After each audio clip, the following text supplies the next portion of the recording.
pentagram dedicated to Henry Foreman. In the years of the primal force and the dawn of terrestrial birth, man mastered the mammoth and horse, and man was the lord of the earth. He made him an hollow skin from the heart of an holy tree. He compassed the earth therein, and man was the lord of the sea. He controlled the vigorous steam. He harnessed the lightning for hire. He drove the celestial team, and man was the lord of the fire. Deep mouths from their thrones. Good afternoon, good evening, good morning even. Who knows where I may find you? Whomever, however, whatever, animal, vegetable or mineral. This is Agitators Anonymous and this is Alan Averill. Well. 50 episodes. 50 episodes. Who knew? Well, it was fairly predictable, I suppose.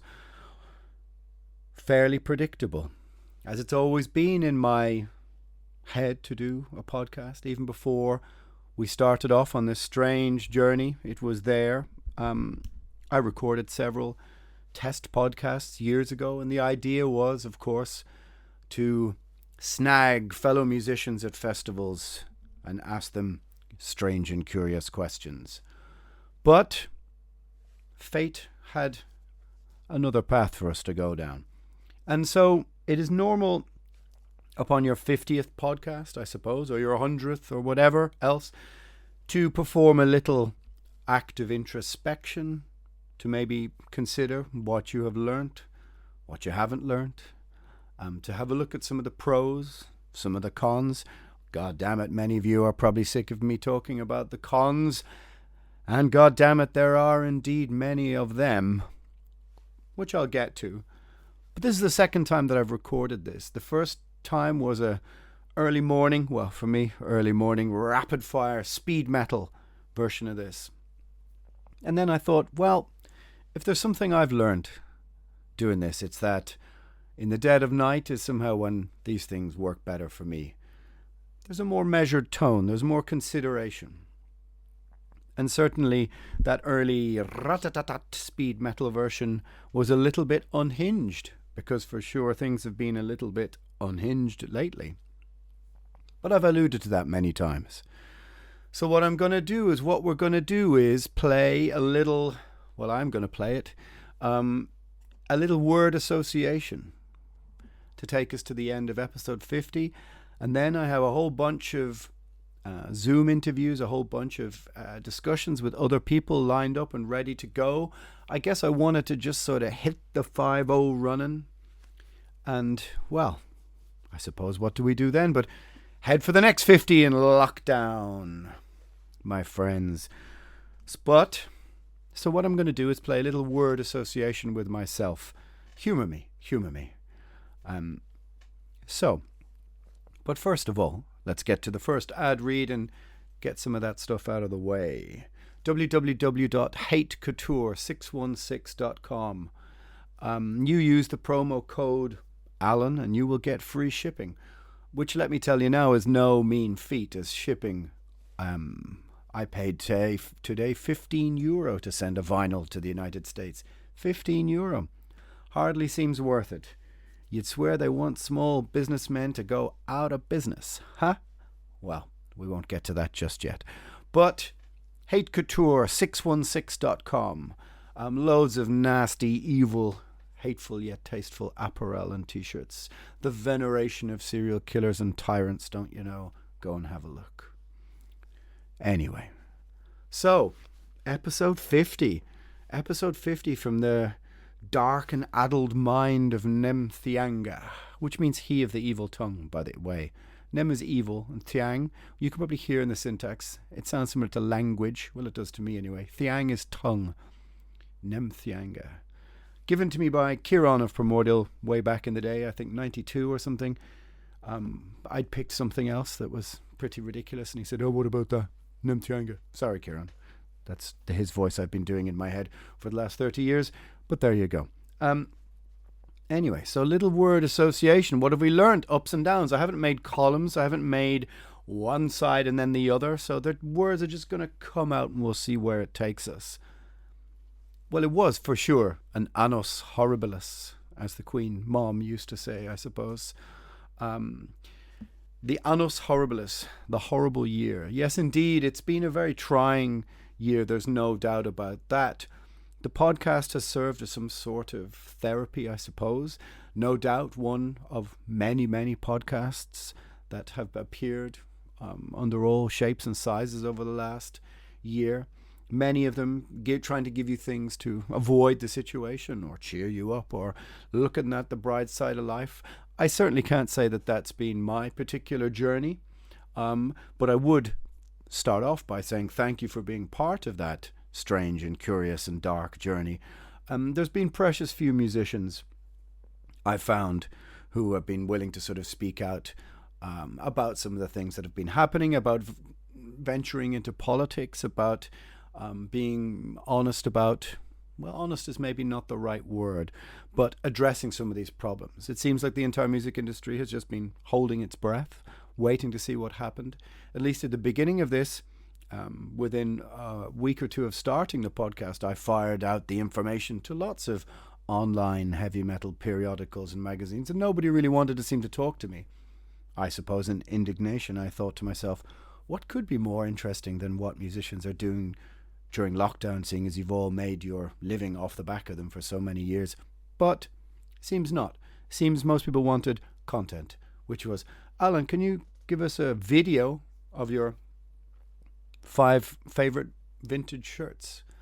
So not only now do I have to be an out-of-work musician, I now have to be employed for nothing, being a TV presenter now. I have to have a whole other side to my persona to add to the content creation. Content creation.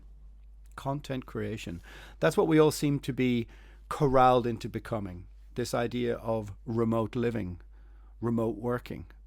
It funneled us all into this strange pen whereby the idea, I suppose, of art, of being creative, was now really removed and reduced to numbers, or at least the watching of numbers. It was reduced to your reach and your influence.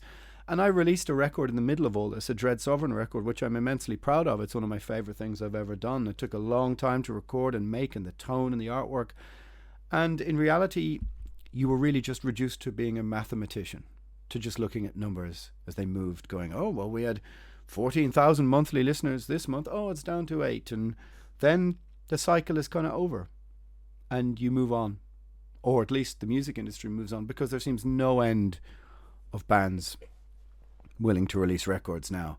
Of course, you're young and enthusiastic and you're still making your music. For somebody who was who made their living as a traveling, touring musician, this, of course, this year was the death knell for all of that. The annus horribilis, as I said. You can have that for a name of your black metal band if you want. But don't be surprised if somebody removes one of the N's and calls you anus horribilis, I suppose. Well, them's the breaks, aren't they? Yeah, I mean, as a traveling musician, this was, of course, the end of the road, so to speak. Pun intended. What was it like to be a musician within this trying time? Because that's my wheelhouse of expertise, I suppose. Some people, every now and again, leveled against me that I was somehow speaking from some kind of strange privileged position. And I said, well, it's not really privileged if you've worked 30 years to get to that point. I would say that's not really the right word. But they seem to, I suppose, in a mild way, as many people did because they were stuck inside all the time, resent the fact that you were discussing what you'd lost. And that thing that you'd lost seemed fantastical to a lot of people, i.e. standing on a stage, etc. But I tried to address that in the podcast, at least the idea that me banging a drum and you dancing in a circle is one of the oldest expressions known to man, and that was removed from people. The idea that somebody said to me, why do you give a fuck about the theatre? You never went. Good point, I never did go. But the idea that something as old as that human expression could just be removed in an instant. And now, a year later, as I did bang that drum a year ago, trying to warn people, there is the possibility that it doesn't return as we knew. An attempt to alter thousands and thousands of years of human emotion and experience and our humanity towards each other, an attempt to remove it. At least would seem to me to be underway. But maybe I've just gone mad, and as I said many times on the podcast, in 6 months you can hand me a drink at a festival and go, Alan, you lost your mind a little bit along that way, along that path that you chose. Yeah, I would be the first to admit that. We all went a little bit feral, a little bit wild, a little bit raw. Who wouldn't? Who wouldn't when kept inside all day? Undergoing periods of long-term periods of isolation. Dublin, as I said many times, has been the longest lockdown with the strictest lockdown in the whole of the Eurozone. Possibly in the whole world. I'm not really too sure.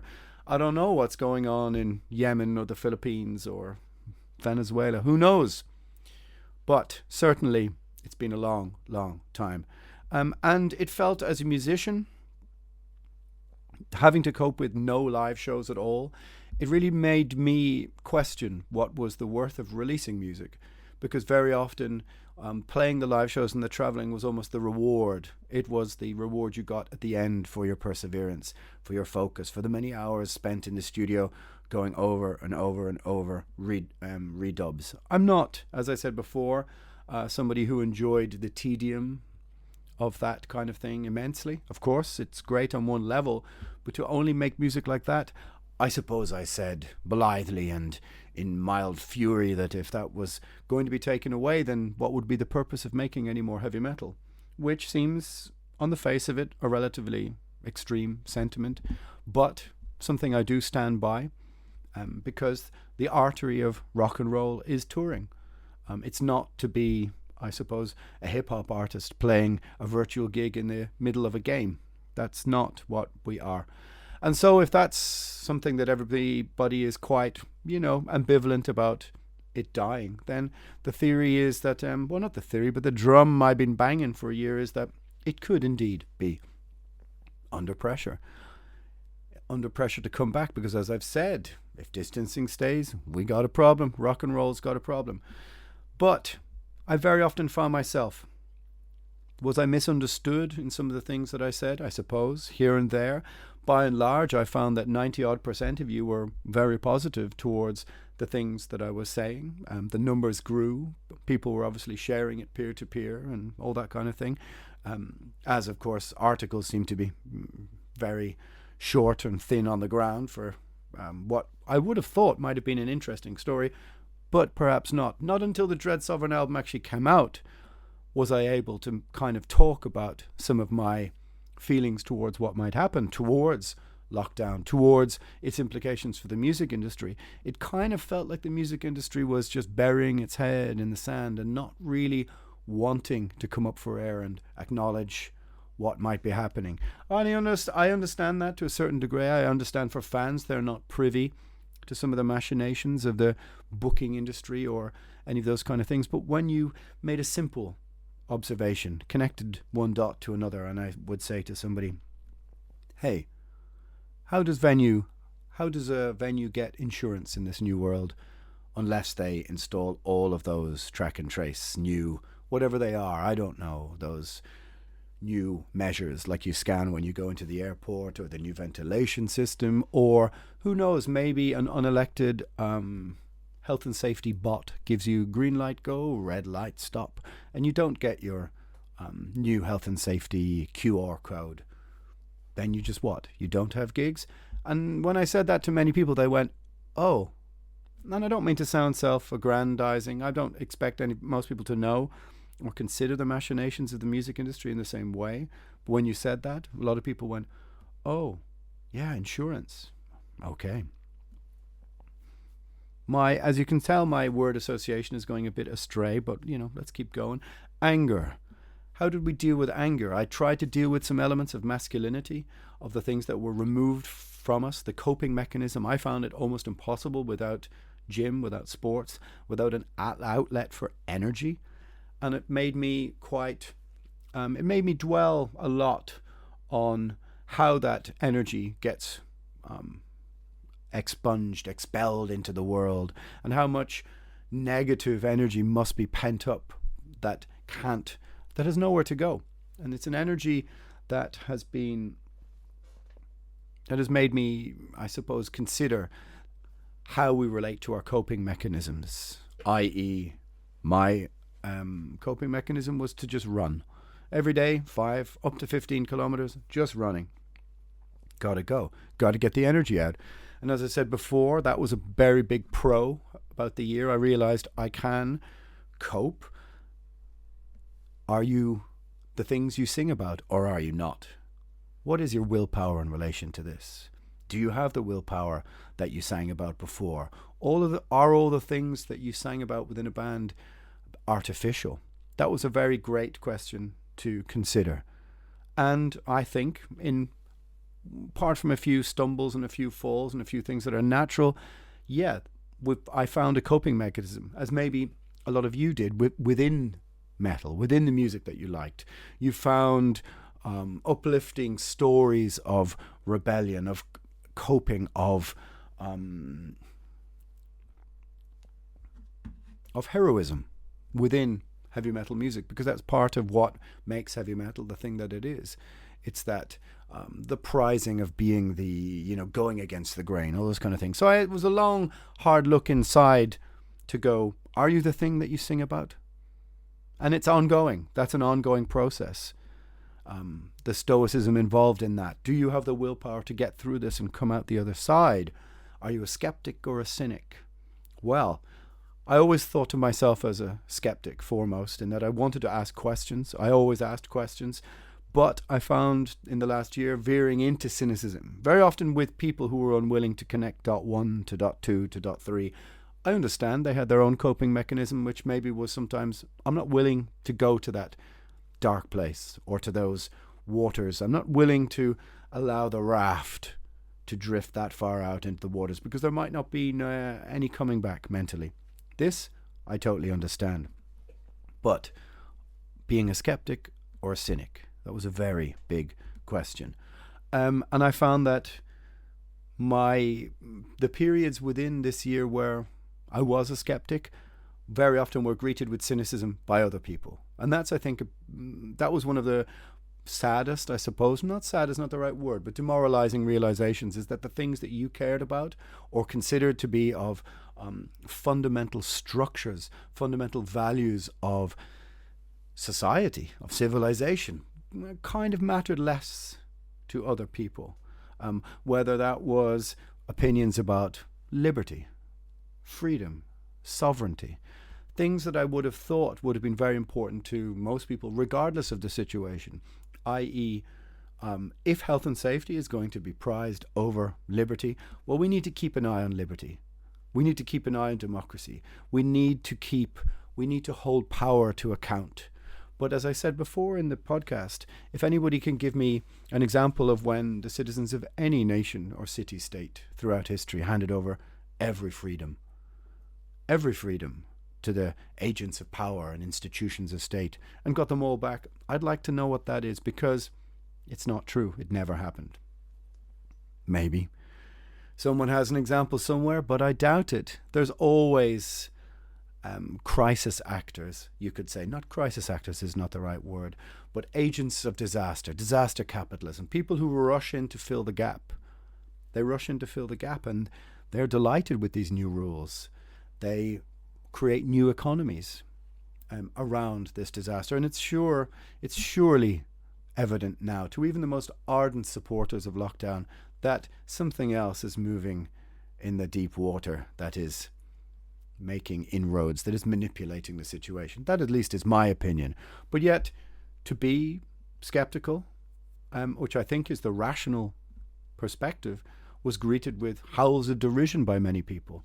That you were skeptical of society placing its freedom in the hands of big pharma somehow seemed to be highly controversial, which to me made no sense. Oh, I see, okay.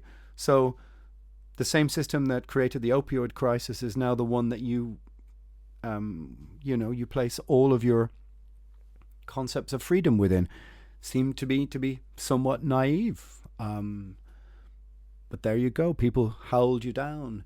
If you if you, as I said many times before, supported people's inalienable right to protest, which we see being removed by governments across Europe right now, people's inalienable right to protest, would they have said it so quickly if they were observing the Arab Spring, or people rebelling against authoritarian, plutocratic, autocratic, are those the right words? Possibly, who knows, regimes in the Middle East? Would they have been so quick to denounce people standing up for the right to protest as somehow being akin to QAnoners, to 5Gers, to the alt-right? Very, very strange. I don't really hold much stock in the left and right analysis anymore, because I think it's almost irrelevant. It's kind of pointless. I think it's almost more like what is the religious and the non-religious, so to speak. But certainly it was clear that the signposts on the way to authoritarianism seemed to be very welcoming for some people. An awful lot of people dusted off their old uniforms, the uniforms of mentality, and slipped back into certain modalities within their view of life. And it seemed to me that an awful lot of people who should have known better very, very quickly decided that the implementation of authoritarianism and the acceptance of its control over your life under the rubric of health and safety became more important than keeping a watchful eye, who watches the watchers, so to speak, than keeping a watchful eye on the grubby hands of authoritarianism. And here we are within the living proof of that, how shall we say, that dereliction of duty that we all should have had. And I, in my own small, insignificant way as a singer of a heavy metal band, attempted to bang the drum for that, and was largely called by, I suppose, the body politic, or the many, many people, as being, you know, as I said before, a little bit manic, a little bit paranoid. Are you a conspiracy theorist? Far from. Obviously, it is the rational thing to ask questions about the situation that you are in. Follow the science, Alan. Follow the science. Many people, I felt, misunderstood the nature of that phrase, because the scientific method updates itself with new information. The rational analysis of empirical data updates our model, our view of science. Science isn't a staid thing. It doesn't stand still. But yet, many of the systems by which the systems now of, let's call them what they are, the systems of lockdown were modeled on a certain science that seemed to not update. And here we are. But many people just told me, follow the science. And I thought to myself, wow, I don't think you understand what that word means. And I don't mean that out of, with a lack of hubris, or I don't mean that to be self-aggrandizing, because I think many, many people swallowed, without question, much of the mainstream narrative that surrounded the last year. And we must address that.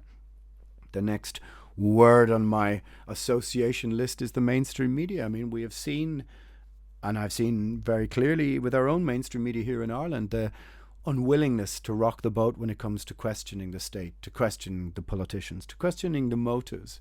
Became, none of them wanted to be, let's say, held over the moral coals and their feet put to the fire in a year or two if they had underestimated the nature of the situation we're in. Nobody wanted to do that. And I also would imagine they're all working skeleton crews, just cutting and pasting, sending in their articles. Nobody really wants the hassle.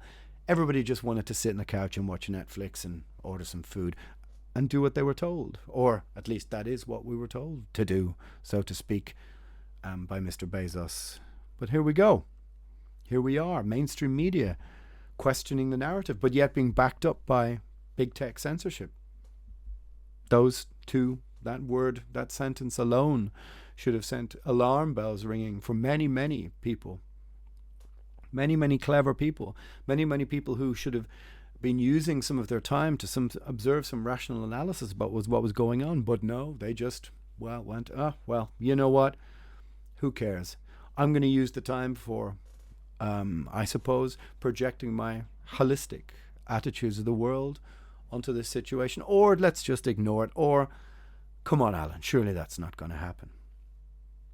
But I found some more humanity in small gestures. Like I said, there's pros and cons on this list. There's maybe more cons than pros, but we'll get to them. They come along.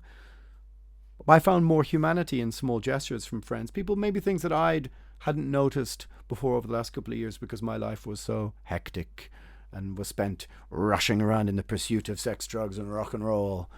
That some of those small gestures had indeed been missing here and there.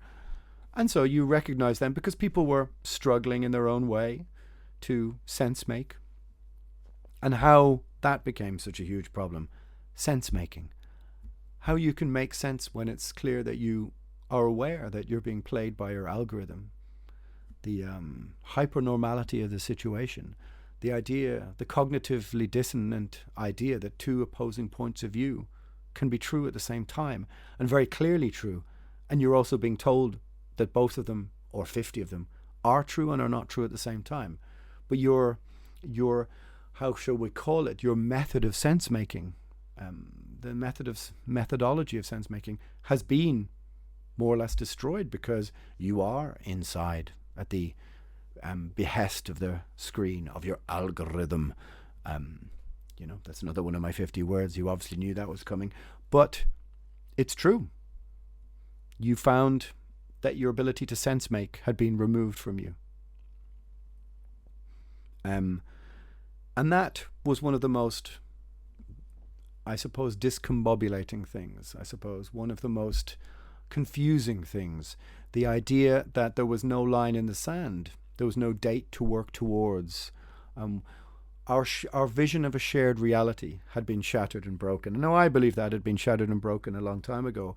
And then we're at the end of a 10-year derangement cycle of social media, which has driven us into these polarized ideas about the world and had us all at our throats, leaving that very same 1% to rush through the gap. 10 years ago, the Occupy movement tried to address them. And now they support the same movements because they realized that was much easier morally than changing. And so they just fed the flames of identity politics. And they also understood that at the heart of that was a form of religious belief that welcomed authoritarianism. They welcomed intervention from the state. Save us from those who would commit acts of hate speech and microaggressions and all of those kind of things. Cancel them, deplatform them, all that kind of stuff. And I found many of my fellow musicians very quiet on the subject. Maybe they're just waiting it out. Maybe they've more sense than me. As I said, my ability to sense make had hit the skids itself. Who wouldn't? Who wouldn't have found their ability to sense make under threat? The second ad read will be metalblade.com. If you're in North America, put the promo code AA podcast and you'll get 10% off your order. And that will mean, who knows, the new Cannibal Corpse album, Old Trouble albums, Old Slayer, Primordial, blah, blah, blah. 40 years of history. Go and have a look, metalblade.com. And yes, indeed, sense making. I would hold my hand up to many of these things. Many of the things that I'm saying, and in my own way, I suppose, proselytizing about, hypothesizing about, criticizing people for, I'm not saying I'm not privy to some of the same machinations, to some of the same, I'm not suggesting for a moment that I am incorruptible to these elements of human fragility. No doubt I am.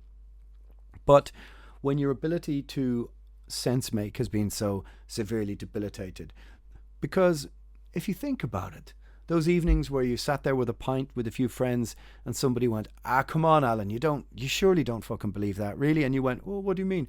And they go, look. And then they will give you their spiel, their story. Now look. Or they've read the book that you neglected to read. You said you read it, but you really just looked at the back cover. Or did you really understand that brochure? Nah, you just flicked through it and looked at a few pictures. But the friends we have around us to hold us in check, to hold our insanity in check. The reins were gone because we were, well, isolated, away from the people who would help us make sense of this situation. And that's one of the most, I suppose, one of the most amoral things of this whole situation, that people have had their humanity removed from them. Anti-humanism is my next word. It's a word I've been saying a lot because I've been trying, I suppose, in my own small, insignificant way to get people to use it, because it is anti-human. When I see the Arts Council of Ireland suggesting they're going to build streaming platforms, green screen rooms in every town, I think to myself, build a venue. Get young people to volunteer and encourage people to be in a room together. What bands do you think are coming into that green screen room to rehearse when you've given them nowhere to rehearse, nowhere to play? Anecdotally, there are no rehearsal rooms in Dublin anymore, Dublin city centre, I mean, because there are no gigs for bands to play. The gig economy is gone. Many musicians who were friends of mine, who would have been folk musicians, trad musicians, who played 2 or 3 nights a week, and then they went away for Paddy's Day, or they went away a couple of times a year, and they were able to eke out a living, keeping an element of Irish culture alive. The old songs, traditional music, traditional culture, the Shannon songs in their own way. Gone. Silenced for a year. And to what pubs or spaces do they come back to? Do they have to sit behind a plastic screen and play their trad to a few empty, lonely space tables? It seems highly likely they will. And when I really think about it, how will our gigs be? Is a punk rock gig going to be allowed with 250 people pogoing around, heavily breathing on each other, sweating, a band singing, noise, electricity?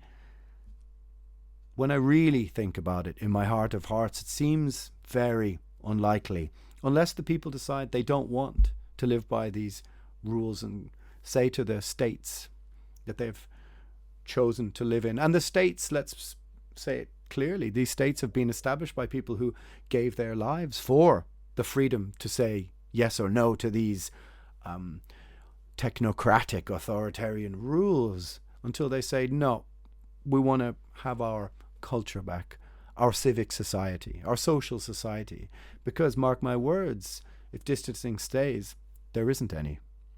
So, anti-humanism. If it continues, then yeah, it will change the face of our social culture forever. And this doesn't seem, there are certain people within our system and states of institutions of power who don't really, either haven't connected dot 1 and dot 2. I'd love to be privy to that Arts Council conversation at the table when dot 1, which is, if we support this level of anti-humanism, won't it encourage people to not meet? Oh, right, okay. Hey, I'm in a band. Sorry, can I put my hand up and say, you realize what you're doing here? Anyway, I digress. Biometrics, polarization. Yes, we're in the grip of a 10-year cycle of social media derangement, I think, that has made people so polarized. I said it in a podcast before. Politics on a state, and it's on a, sometimes I think of it on a simplistic scale of 1 to 9 and 5 being in the middle. But if 1, which is, let's say, the far left, and 9 is the far right, if 1 calls for 4, 5, 6s, the 7, 8, 9s, look, and vice versa. It's a very simplistic way of looking at things, and maybe I should explain it a bit more. Maybe I shouldn't have mentioned it at all. But for sure, even a simple post, I post sometimes a quote by Hobbes or Rousseau or Camus or something, and there's always somebody who gets really angry at the inference that I support liberty. Okay, I understand that in America the concept of libertarianism is different, but fundamentally, is it not personal liberty over personal liberty instead of big governance? I don't know how anybody fundamentally would object to the idea of their own autonomy, their own sovereignty, my body, my choice, right? How could you really fundamentally object to liberty? Only if you were objecting to the person who said it because of who they were. And of course, criticizing me on those terms is like shooting a big fish in a little tiny barrel. It's pretty easy, really. But there you go. That's what happened. And this polarization, I don't blame everyone for that, because they've been siloed into these camps for years. But what fascinates me is that the same people, the 1% who everybody was objecting to in the banking crisis and all that kind of stuff, are now the same people fueling the identity politics crusade. Which is, let's be honest, as I said before in the podcast, when something ceases to be an object of reason and becomes an article of faith, well, then you can't really argue with people who believe the earth is flat. That's just not the way things are, because they're fighting a war. And so your sense-making doesn't make any sense because it's irrelevant to winning or whatever else. And so health and safety über alles is what I have written next. I don't know why I added the flourish of über alles. I even put an umlaut over the U. Well, I did. Health and safety. What does that mean? It could literally mean everything or anything. Don't worry. I said one of the posts that got the most irritation from people was when I said the average man doesn't want freedom, he wants to be safe. And I don't know if people were vaguely insulted at the idea that I was calling them average. I don't know if I was.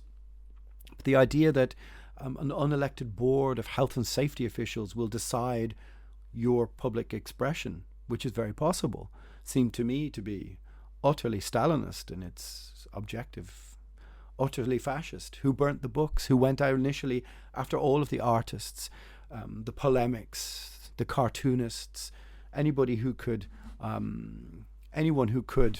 satirize them. These systems of governance attacked all of them. They attacked all of them because they knew that one of the few ways to attack a system was through artistic means or whatever else you want to call it. I digress. I move sideways across that. But the idea that the application for your health and safety QR code to put on that gig you want to put on, that you won't get it because of biometrics, because the biometric passport has discovered a transgression from the system. Who knows? Of course, the idea that the whole of Europe is going to be turned into some social Chinese currency system, it is, in a sense, far-fetched. Not that far-fetched, and certainly elements of it. I suppose if you are an agent of the 1% authoritarian idealists, if you overreach, you might get 20% of what you aim for. I don't know. It's sort of classic thinking, really, isn't it? Always ask for more than you imagine you'll get. But at the same time, the idea that people have no risk anymore, as many people have said, the idea that we have to stop living in order to never die, even though we do die anyway. You get one chance at this life, at spinning around this ball of dirt. One chance at the joy and ecstasy and humanity and whatever else. And to have that more or less taken for fear of dying, what would be the purpose in living? And that was certainly something that I thought an awful lot about. And I think that many people couldn't cope with that because we've all known somebody who's killed themselves in the last year. Many, many people. In fact, I think most people would know somebody close to them who has died or who has killed themselves. Are the health and safety officials going to address that at some stage? The suicide epidemic of people who have felt helpless, powerless, purposeless. Human beings they will not be able to work towards that line in the sand unless they have purpose. And when that purpose is completely taken from them, and no end in sight, is it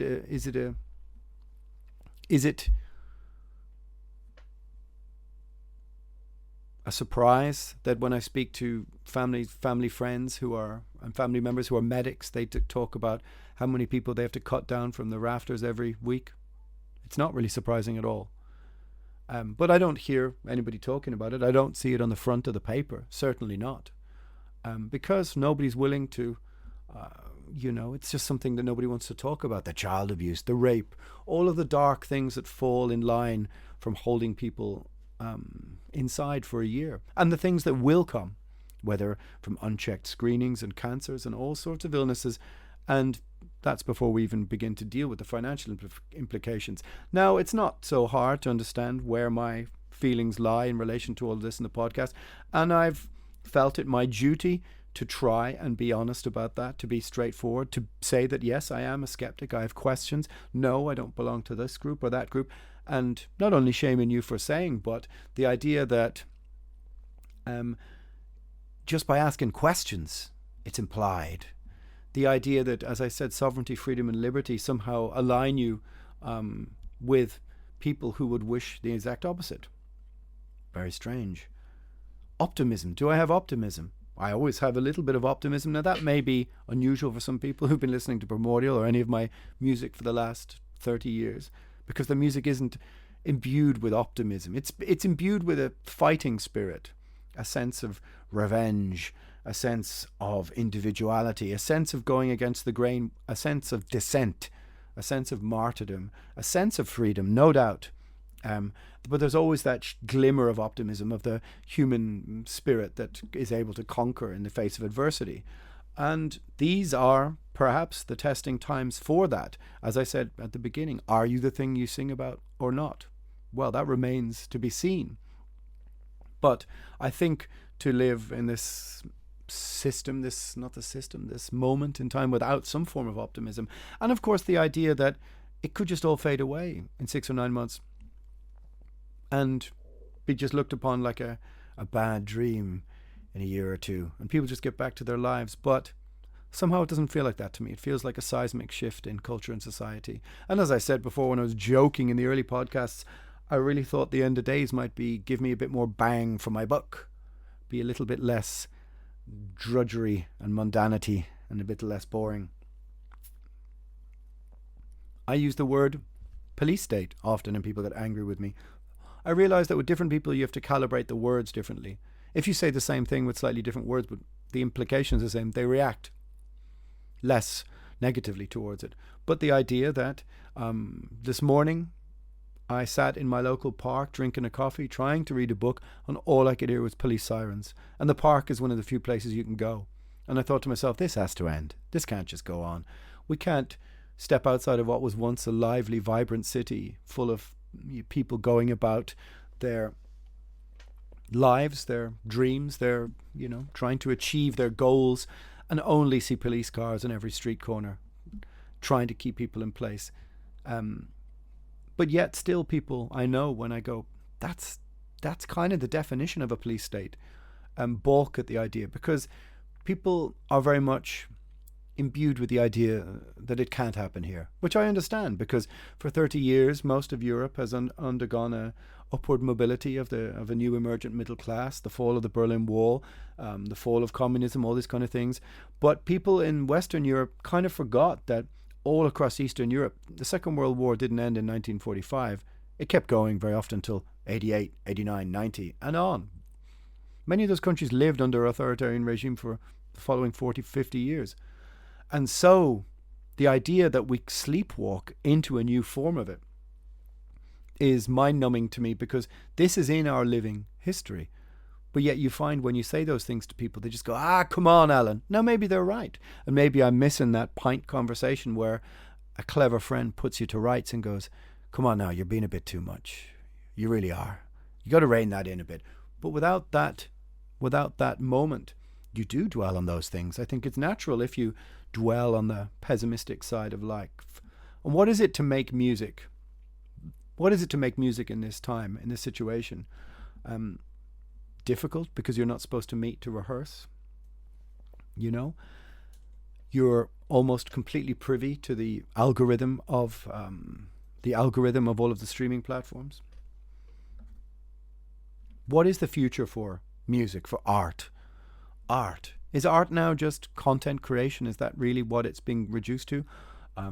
We see that in Barcelona there was a gig with I think some testing mechanism on the day of the gig, and 5,000 people allowed into play. The idea that something like that will be happening in Ireland is far, far, far away. In fact, I would encourage most musicians who have to make their money playing live to maybe consider emigrating, because certainly the cautiousness with which this country has approached this, and of course the disregard for mental health and the arts, makes me think that something like that, they just wouldn't dare try that in Dublin. And I'm coming to the end of my word association here, coming to the end of my train of thought. Do I have any more pros? Well, certain friends have said they valued the time off, the space to think, I'm not so sure I wanted that or needed that. I have certainly had some space and time to think about the implications of where we are. The problem for me is not knowing when that time is over. How do you deal with the fact that maybe that life that you built is actually genuinely over? Or does it just come back around in March 2022 and somebody goes, okay, you can go back out on tour now and go back and do the thing that gave you agency, and indeed the thing that you love, and the things that gave you purpose and identity, but also the things that are your right. And I think that's one of the things that's most dangerous and most disturbing about this entire year, is how quickly people have welcomed in authoritarianism into their lives, but also how quickly they now consider just walking in the sun and having a pint by the canal a great privilege. It's not a privilege. You shouldn't look at things like that, in my opinion. They should be your rights. You have rights, theoretically, as citizens.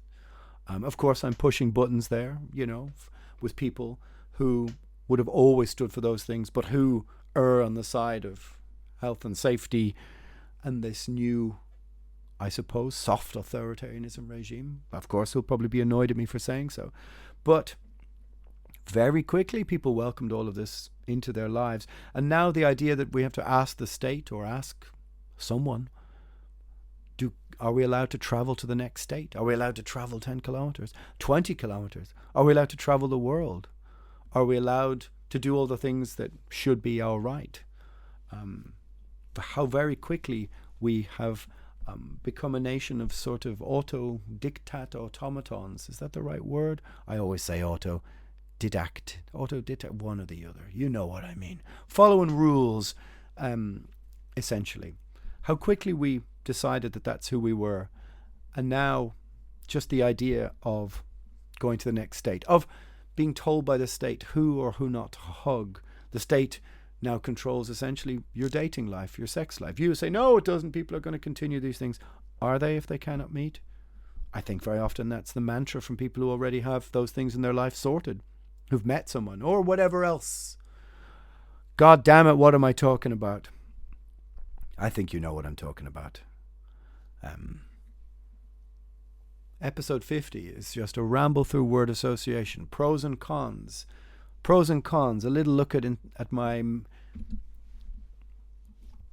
journey throughout this past year with the podcast.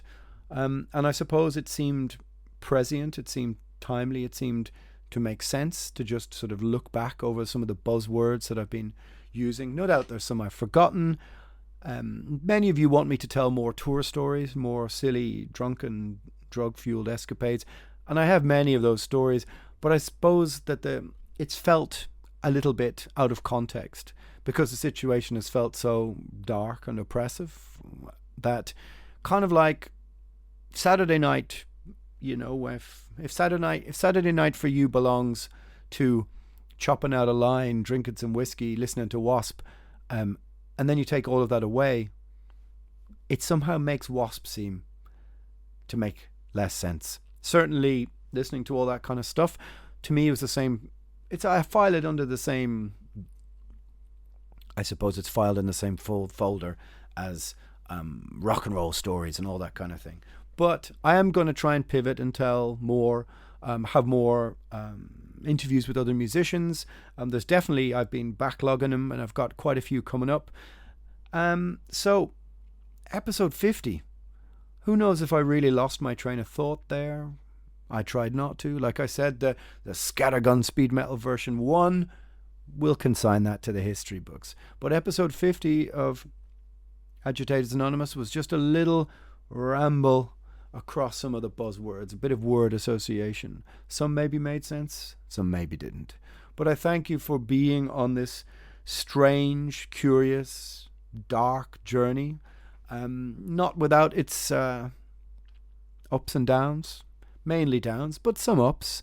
And hopefully we can now move towards, how shall we say, some more sunny uplands of optimism.